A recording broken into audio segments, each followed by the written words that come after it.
Rail. Oh, that was cool. Kind of doing this. Rail 411. Let's see how this. Yeah, this works great.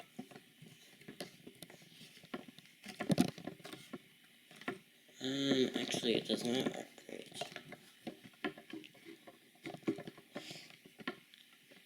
That is not.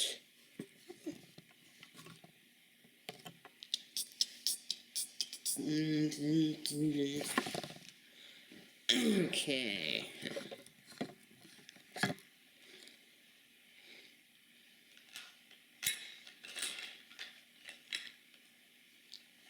Alright.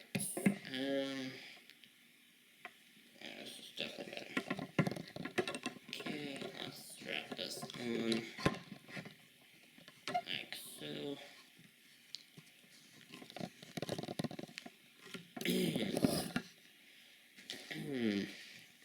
Okay. Take.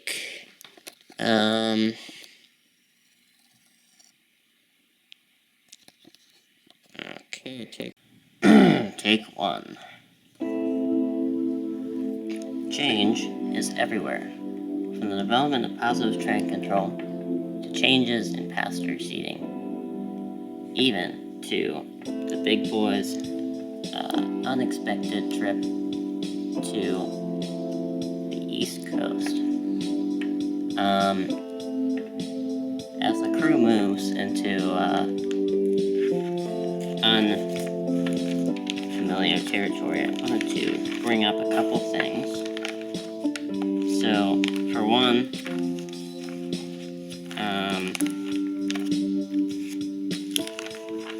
wanted to be behind the scenes of this trip is really incredible. So, let's begin. So, today, the crew, as you just saw, moved into unfamiliar territory. It's very interesting. And so they're a little bit concerned, understandably, because this is not familiar territory for them. They've all been on the West Coast as far as Chicago. But now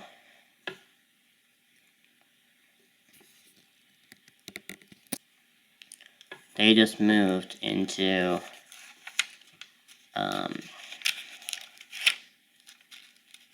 New York today. So here's what we're going to look at. So when Union Pacific Big Boy number 4014 rolled into the east on Norfolk Southern Rails this year,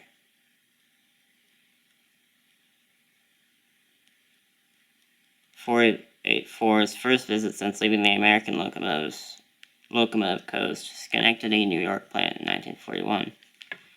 The public saw a spectacle 85 years in the making. So, behind every mile on each step lies a carefully orchestrated operation involving multiple railroad departments, dozens of employees, and a planning process that resembles a military campaign in both scope and precision. So, Steam Manager. The responsibility of maintaining and operating number 414 rests with Ed Dickens, Union Pacific Senior Manager of Heritage Operations. So he's based in the Union Pacific Steam Shop in Cheyenne, like the big boy. So he's an Air Force veteran turned railroader. His fascination with railroading began in childhood, dressing as a locomotive engineer for Halloween.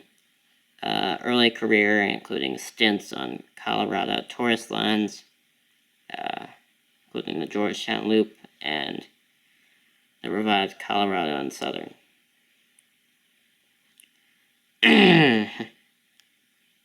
So he hired on with Southern Pacific in 1993, becoming an engineer on former Denver and Rio Grande Western routes. Even while working freight, Dickens stayed close to steam, assisting with Canadian Pacific 464 number 2816 and running it across Canada in 2004 and then periodically through 2008. He has a deep love for the steam locomotive.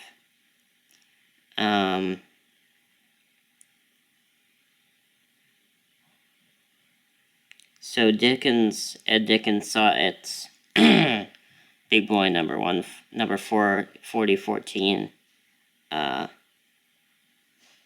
He oversaw its move to Cheyenne and then the massive restoration effort that followed.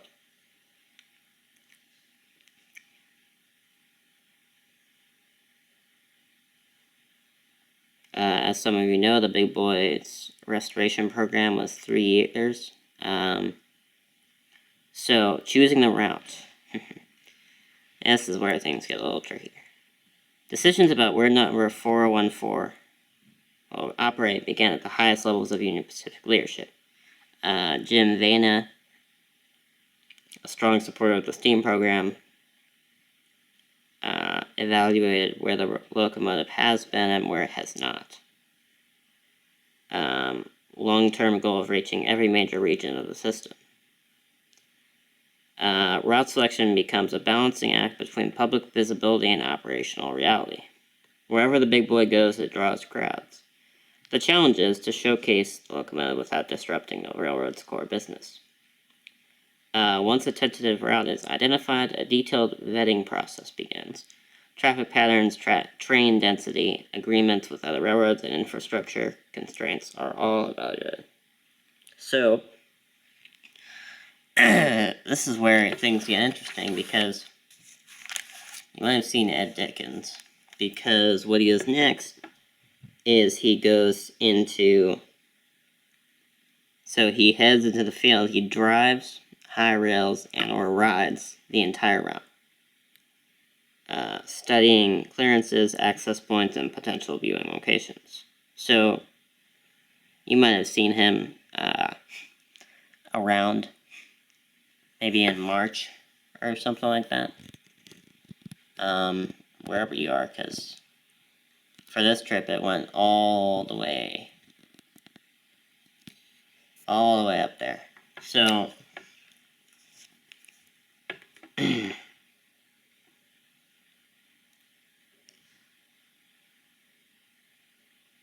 so that meant not only revisiting Union Pacific lines, but also carefully surveying routes on Norfolk Southern for the 2026 Eastern trip.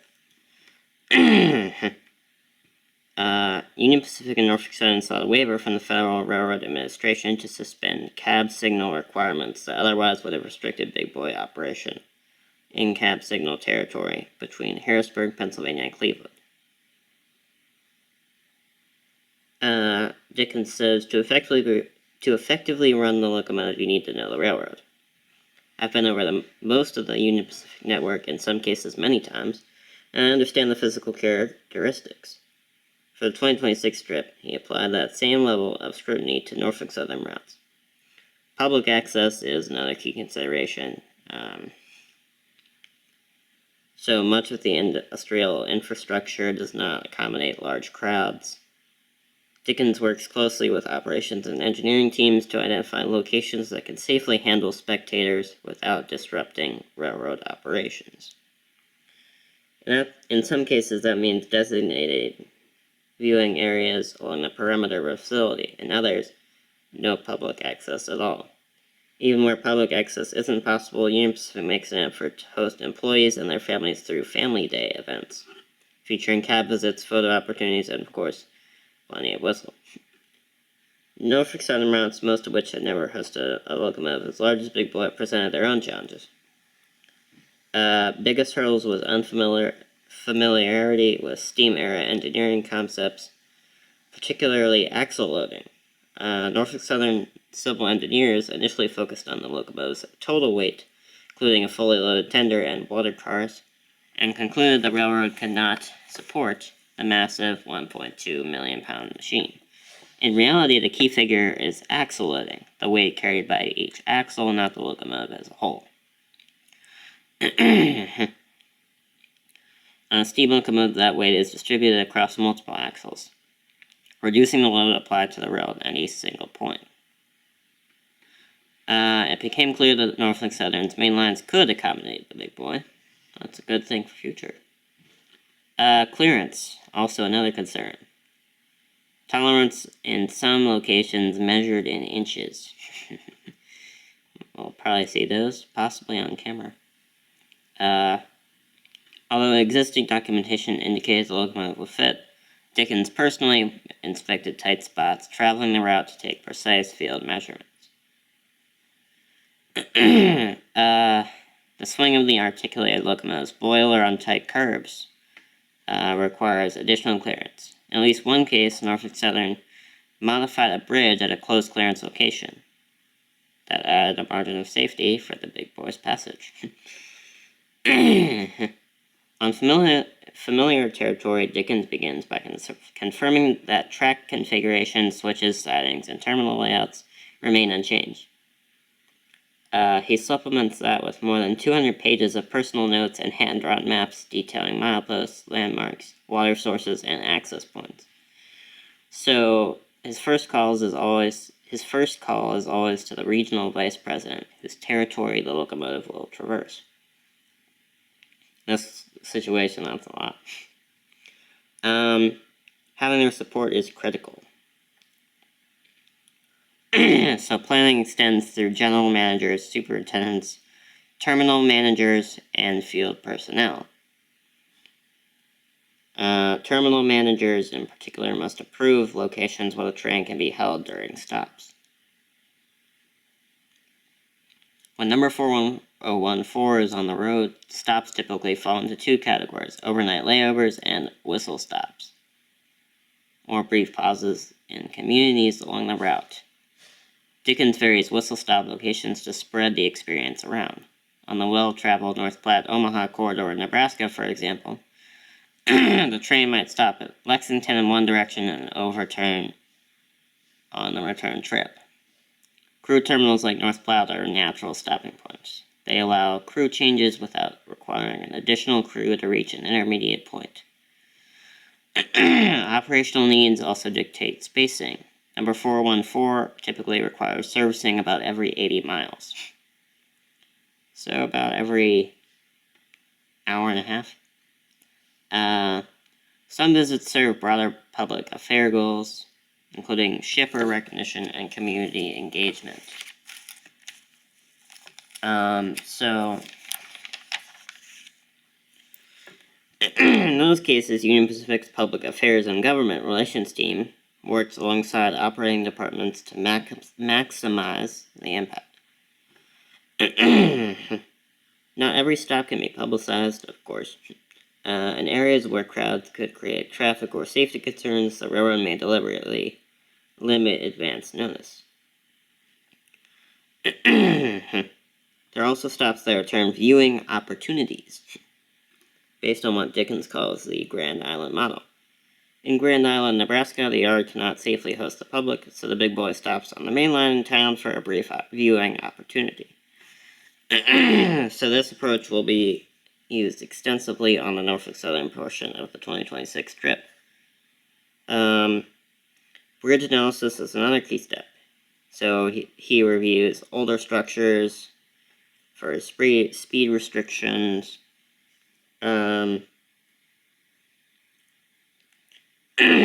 Union Pacific's ongoing bridge upgrade program has reduced the number of restricted spans on its system.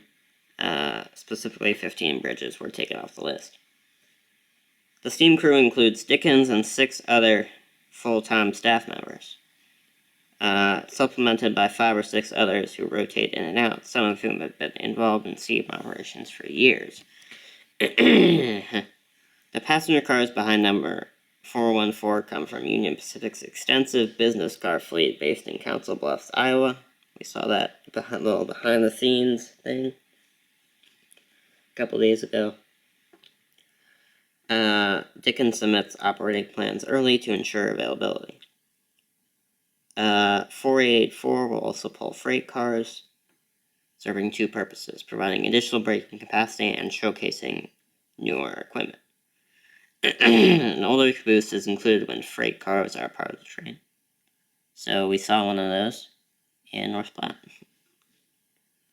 These serve two purposes.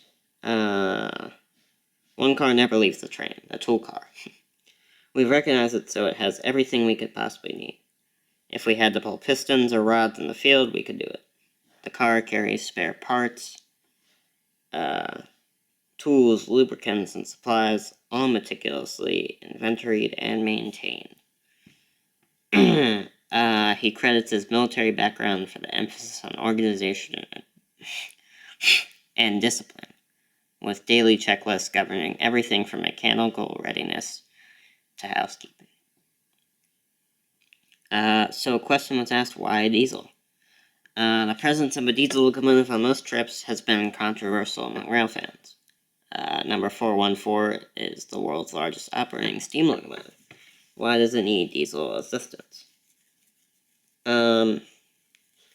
Several practical reasons. Dickens says the primary one is dynamic braking. So for long descents, the diesel provides braking that the steam locomotive cannot match.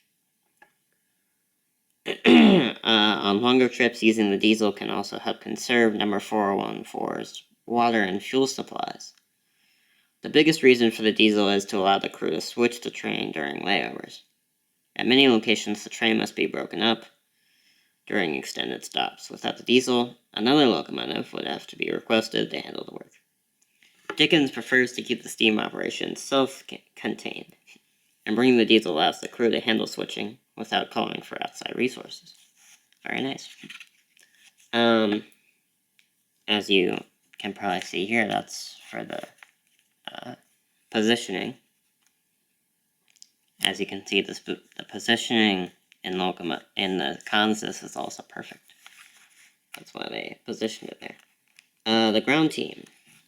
As the train moves, there are two highway vehicles that follow along.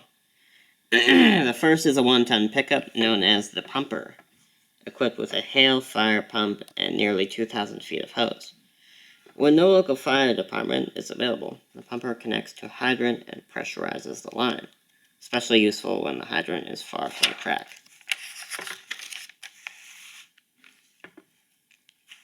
The second vehicle is an SUV used to shuttle crew members to and from hotels. Fewer hotel rooms are needed today thanks to the addition of the crew car, Willie James, originally built in 1949 as 10-roomette, 6-bedroom sleeper Pacific Domain, and rebuilt in 1973 for business car service. The car was renamed Willie James in 2009 to honor longtime business car chef, Willie James. It has 4 bedrooms with individual bathrooms and showers, and a dining room and lounge area with a large kitchen. At major stops, operations extend well beyond the train itself. Hoses are deployed. Inspections begin in temporary infrastructure. Tents, signage, and crowd control measures may be installed by ground teams, whose ranks can come from Union Pacific car shops, local managers, volunteers, employees, and their families. Union Pacific's police force plays a large role when number 414 travels. They create the overarching plan for general security. They coordinate with all the municipalities, highway patrol, sheriffs, and local police departments. Police have to consider potential traffic, of course. And then about those other Union Pacific locomotives.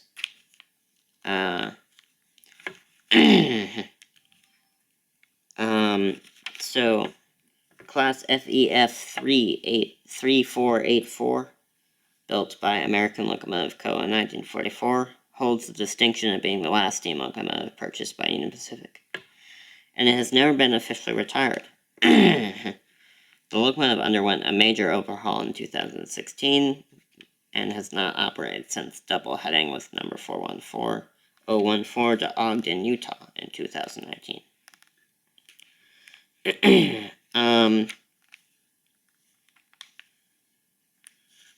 We're not prepared to announce when it will run again, but there is an appetite to operate it. That's an executive level directive, says Ed Dickens. The interest and popularity of the big boy is something few are prepared for, but 844 is ready to go. It will take some time to bring it back into service, and it will require positive train control. But it's a fabulous machine.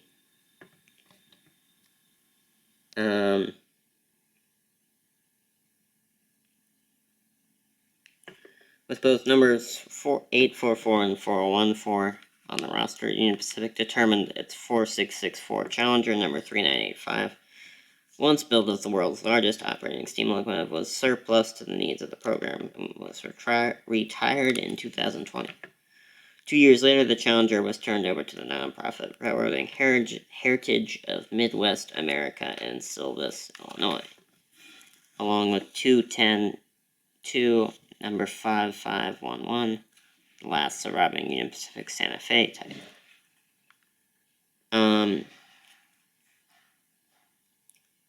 Both locomotives are undergoing comprehensive ground-up restorations at the organization's former Rock Island shop. While no completion date has been announced, steady progress has been made since their arrival. Some smaller locomotives are being restored. Oregon Railroad and Navigation Co. 462. The locomotive was renumbered Union Pacific 3203 after the OR&N's 1910 merger. It was recently announced the engine will again carry the Union Pacific 3203. New flues were installed in 2025, and the goal is to return the locomotives to service for annual Holiday Express excursions. Heber Valley Railroad continues work on Union Pacific 280, built by Baldwin in 1907. The consolidation operated at Heber from 1970 to 1976, and again from 1995 to 2010. Current plans call for converting the locomotive from coal to oil firing as part of the rebuild. Volunteers are restoring Union Pacific 060 inside the former Union Pacific Roundhouse. It has been under restoration since 2021. Illinois Railroad Museum is restoring Union Pacific 280, number 428. Current efforts are focused on the running gear and cab. So, back to the big boy. What may look like a good open spot with easy access has to be reimagined when the big boy is there with a huge crowd. They reach out to officials such as mayors, city managers, to let them know the train will be coming and coordinate local services. Union Pacific Police shadow the train and also are frequently ahead of number 4014 as it travels. Watch out for that if any of you are chasing it. Or your friends, honestly. Each morning, Dickens sends out a group text to all concerned.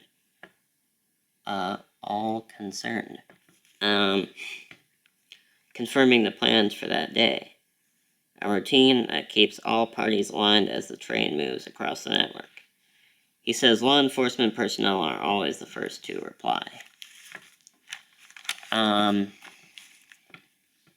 As the trip winds down, planning continues. Passenger cars are typically set out at a convenient location for return to their home base of Bluffs. At the same time, an ongoing debrief process captures feedback from each operating territory. Back in Cheyenne, attention turns to inspection and maintenance. The locomotive can maintain steam pressure for 5 days. After arrival at the steam shop, the boil gradually cool. After about 7 days, the firebox will be opened a little bit to help facilitate cooling. Due to the nature of regulations, the railroad must abide by a 31-day service day calendar. The inspection cycle tracks how many service days the locomotive has accumulated and ensures it receives a specific inspection every time it reaches 31 days of operation. This requirement comes from the Federal Railroad Administration steam locomotive safety rules. So a service day is any calendar day in which the locomotive has a fire in it, is under steam, or is used in service. It does not matter how many hours it runs, 1 day under steam equals 1 service day. To meet the inspection requirement, we literally go through the locomotive just like they would have in regular service, requiring inspecting the locomotive from coupler to coupler, cleaning, and making any necessary minor repairs. When number 414 was rebuilt, it was done so specifically for excursion service. To extend operating time, the locomotive was fitted with more insulation. This allows it to retain heat during layovers without being fully fired. That saves service days. The diesel also plays a role, of course, supplying compressed air. Dynamos, allowing them to be operated without steaming the big boy at stops. The locomotive looks alive, but it's not, saving another service day. When the locomotive is prepared for storage, it is also prepared for its next steam up. Dickens allows only 1 service day to steam up for the next departure, so he has prepared detailed checklists and plans that are followed step by step, so the locomotive is consistently ready when it's time for another trip. To say that Dickens is detail-oriented is an understatement. One of his greatest talents is his organizational and administrative skill. The trips are planned down to the minute. The train is stocked with everything they could need for the unexpected. I can call and tell him. This is Union Pacific spokeswoman Robin Teisver. I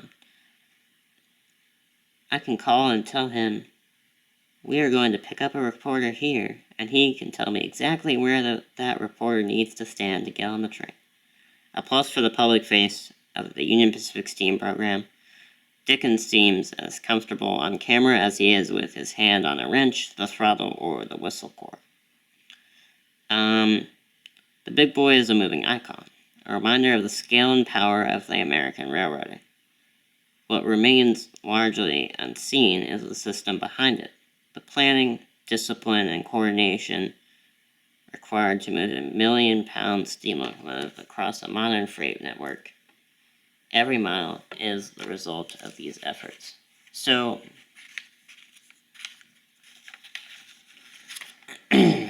that's fun to keep tabs on.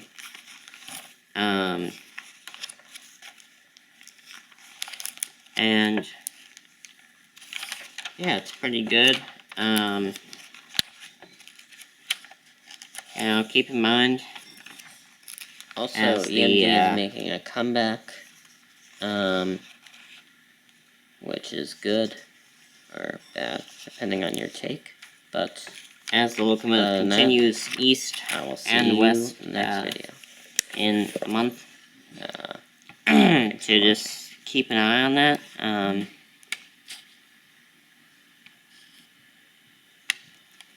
And yeah, it's really fun. I don't know if any of you were alive at the bicentennial 87th Street in Chicago, but that was fun.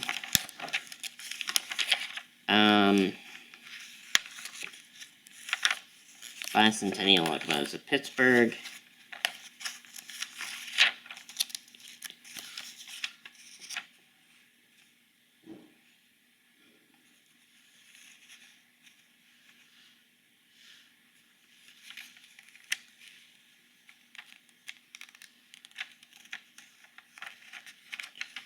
Also, in honor of the bicentennial, Trains editor David P. Morgan splashed 6 words across the cover of the July 1976 issue.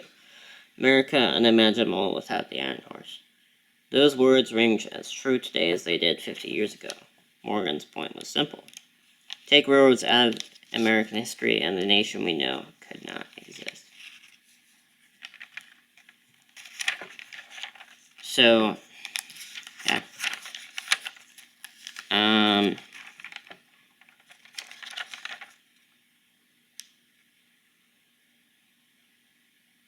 So,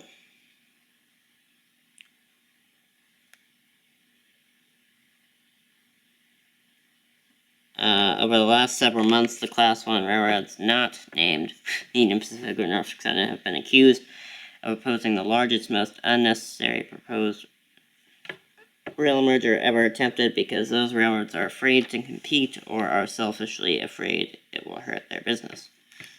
Those railroads are unwilling to look forward and get over the past, we've been told. The simple fact is that a merger of this magnitude brings unnecessary risk to the U.S. rail network.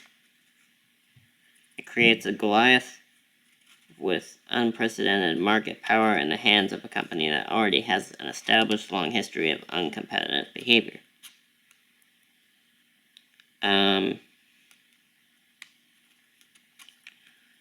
Certainly CPKC, the railroad that I have the honor of leading, will advocate for its interests and in the end be strong and successful, regardless of merger approval or rejection.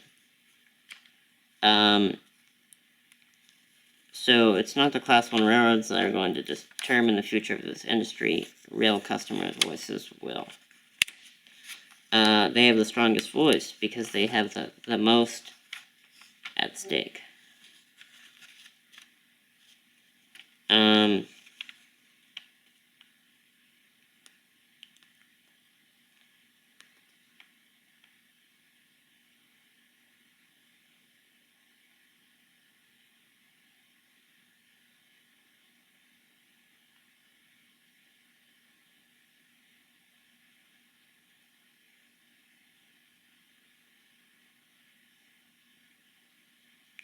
Historically and currently, Union Pacific has never been bashful about throwing its weight around. A transcontinental Union Pacific turns leverage into dominance on an industry-wide scale, giving Union Pacific the ability to force more customers and more markets to bend to its will is not the customers or the nation's best interest.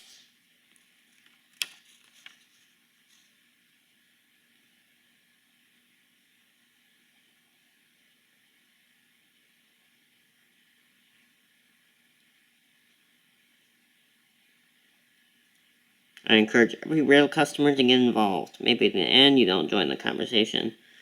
That, of course, is your choice. But don't miss the chance to participate.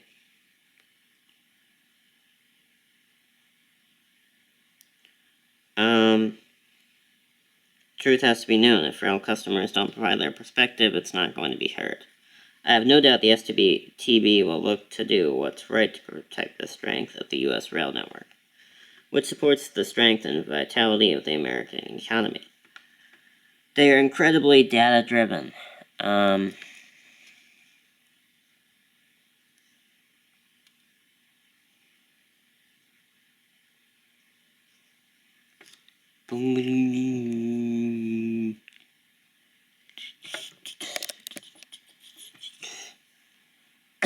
So,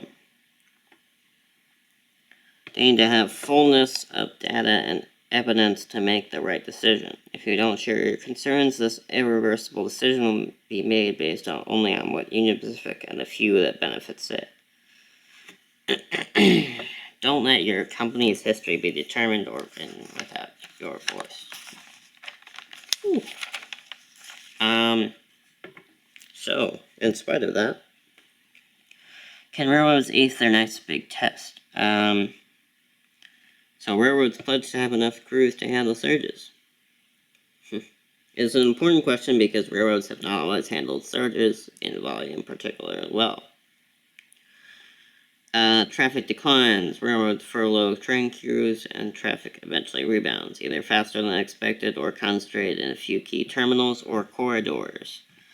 Suddenly, railroads find themselves swamped and short of crews. When that happens, trains sit, congestion builds, and the railroad gums up. The slower the railroad, the more crews and locomotives it requires to move its freight. It can take up to a year or so to dig out and get back up to speed because of the inherent lag time in hiring and training new conductors. Railroads should not need a reminder about this downward service spiral. The pandemic was a big one. So this time it will be different, right? It's never different.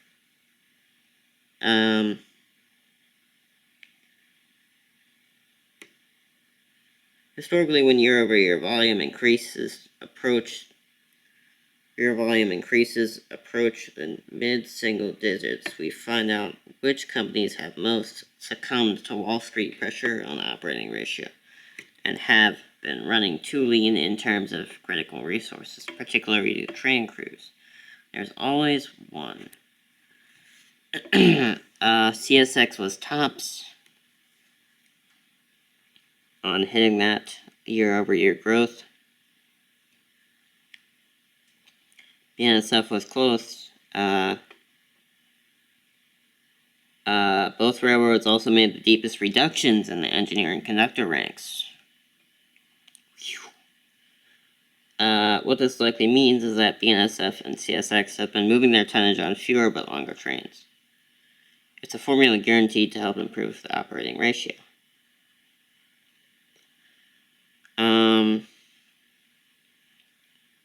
Not coincidentally, corporate parent Berkshire Hathaway has put pressure on BNSF to boost its profitability. The story is the same at CSX. Steve Angel was brought in to improve the railroad's financial performance and has been trimming costs since he arrived in September. Union Pacific and Norfolk Southern face a different kind of pressure. The merger partners can't afford to slip up while their $85 billion deal to create a transcontinental railroad is under regulatory review. UP's first quarter traffic was flat, while its crew levels were down 5.3% in February compared to February 2025. At Norfolk Southern, first quarter volume was off 1.1%, and crew employment dropped 2.4% from February 2025 to 2026. It's too early to tell how well the U.S. railroads will be able to handle higher volume. We'll have to wait and see. But it's clear that the big four systems are on a tightrope, caught between investor and owner demands and the service-related promises executives made to regulators. It's a tricky balancing act. Yeah. On the back of a dozen full-blown service meltdowns between 2014 and 2022, regulatory exasperation culminated in the 2022 STB hearings on inadequate rail service, where all the major railroads basically committed to building crew buffers for unexpected volume surges to break out of a repeating meltdown. If you're a Class 1 CEO, Patterson says, you don't want to be the first one to have to make that call to the STB saying you dropped this particular ball. Okay. What else? I think that's it. Yes. So the tour, the coast-to-coast tour didn't begin in Cheyenne. They actually went westward. So they started at mile 0. So here's the route right here. I'll show you a bigger version. So Sacramento, Ogden. So Sacramento, he went all the way to Omaha, all that stuff. Chicago, he's currently right here. Buffalo, all that stuff. Philadelphia, and then back. So he started at mile 0, not mile 459 or whatever.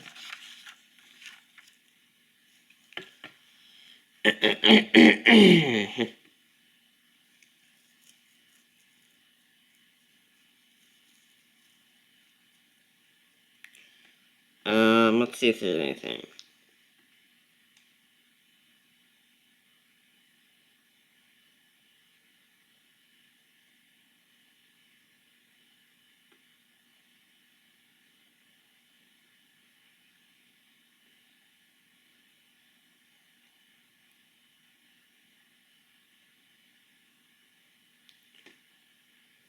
So it's running Norfolk Southern, running Chicago Buffalo via the former nickel plate, then follows the Southern Tier route to Binghamton, New York, and the former Delaware and Hudson, Delaware, Lackawanna, and Western Maine to Scranton. The return route from Philadelphia will follow the former Pennsylvania Railroad main line to the NS Youngstown line to Ashtabula, Ohio, and then to Chicago via the NKP. On Norfolk Southern, the Big Boys train will include one of Norfolk Southern's America 250 locomotives as well as a Norfolk Southern business car. Railroads help build this nation by connecting people, communities, and commerce. As the United States approaches its 250th anniversary, Union Pacific's Big Boys return to the east on Norfolk Southern's rails reflects a shared legacy.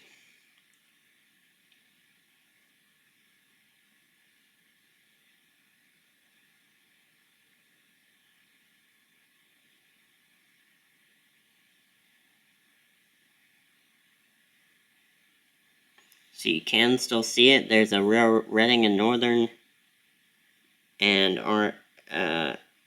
Reading and Northern. It will pass the Big Boy around Horseshoe Curve, actually.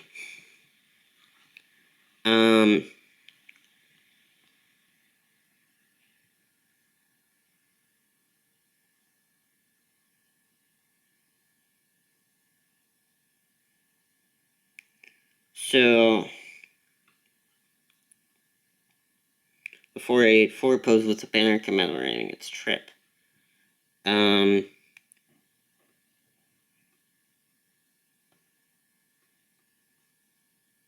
So that included America and the chair of the America 250 organization, along with Jim Vena leading celebrations. Signing of the Declaration of Independence. It does not say Trump was there. This tour honors our past while embracing a future where, like our founder Abraham Lincoln, we're not afraid to ask what's possible. The completion of the nation's first transcontinental railroad, which connected Central Pacific and Union Pacific Railroad, was a pivotal moment in our country's history, uniting East and West, sparking a wave of economic growth, laying the foundation for a freight rail system that is the best in the world. Vena announces plans for the Big Boys coast-to-coast trip in October 2025. He knew the venture would be complicated, which proved to be true, as you just saw, given the months of planning involved, but said it would be a great, great historical movement for America's 250th birthday. Alright, so that's that.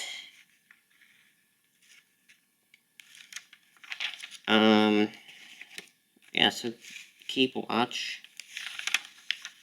watchful eye about that. I truly think that without railroads, if we had accelerated to this level without railroads, we would not have made it. If we had stayed the same in 1940, then we would have been great. But now, without railroads, it would not be good. So, yeah, really runs with the railroads. And, make sure you watch out for Ed Dickens. Could be anywhere. And we'll probably see this more, because I heard from somebody that the Norfolk Southern Union Pacific merger was approved. So, I think I'll see this more. And that's all for today. I think I'll see you tomorrow. Or I will see you, tomorrow.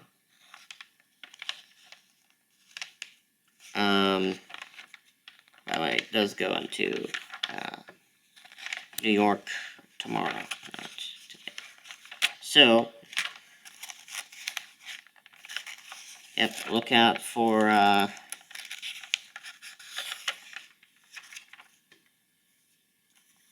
the big boy. And make sure you remember the people behind it. And just know that stay safe with it, because that'll keep it running, as we heard last time. And throughout the years, the railroad couldn't be what it is without us buying products. So thank you, and